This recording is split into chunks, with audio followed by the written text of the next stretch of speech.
Hi there everyone, welcome back again to iPad Essential. In this video, we will talk about Adobe Illustrator on iPad. Not only we will see how we can install it, but we will also try to give you a quick overview of how it look and feel working with Adobe Illustrator in iPad. So without further ado, let's get started. Okay, so here you can see my iPad screen, and let me quickly jump into iPad store. And here I'm gonna search for Adobe Illustrator. If in case you already have installed Creative Cloud, so from there also you can easily reach to Adobe Illustrator like this. So both way you can basically reach to the same place, which is in our App Store. So here let me actually open Adobe Illustrator, and then here you can see Adobe Illustrator have got over 1.9 thousand rating with an average rating of 4.5, which itself depicts that how good this app is in iPad. And then let me click here on get to install it, and there we go. After entering our password, the Adobe Illustrator is now getting installed. Until then, we can see a quick overview of Adobe Illustrator in terms of these snapshots, which I would say looks really good. And I'm hoping that this Adobe Illustrator for iPad going to cover much more tools in terms of percentage than Photoshop. And now let's click here on open. So when you open this for the first time, you will be greeted with this Adobe homepage. And then here, let me click on continue with Google. And then I'm going to choose my Adobe ID. And there we go. So after choosing my Adobe ID, I am inside Illustrator. Now let me actually make it a full screen.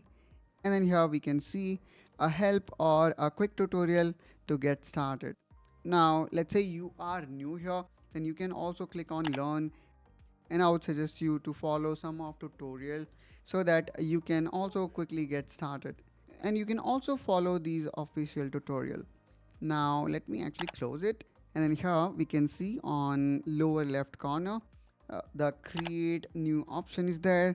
And now just like what we see in desktop mode, here we can create artboard of different sizes.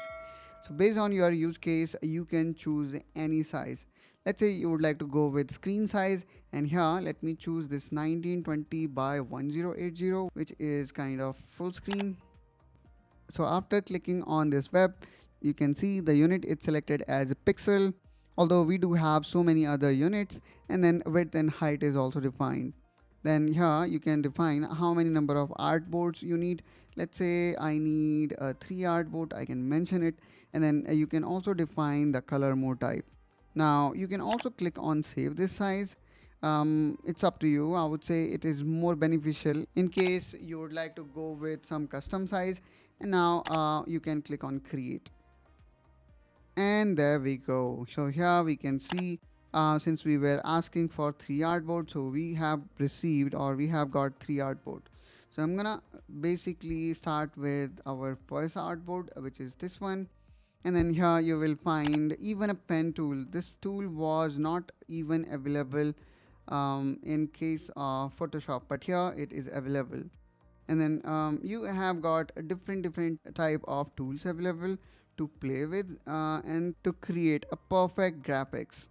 Not only that, here in case of iPad, you're gonna get even finer control, especially when we use iPad pencil.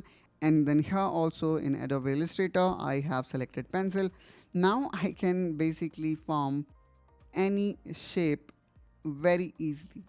And then here also I would say, just like any other Adobe app, you may not see all the tools and capability that is available in desktop version, but rather you will see core features or core app that are very much optimized for iPad, especially for touch interface.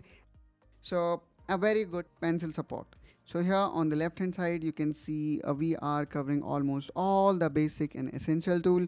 On the right hand side we can see layers, properties. Even we do have got this grid option that one can control.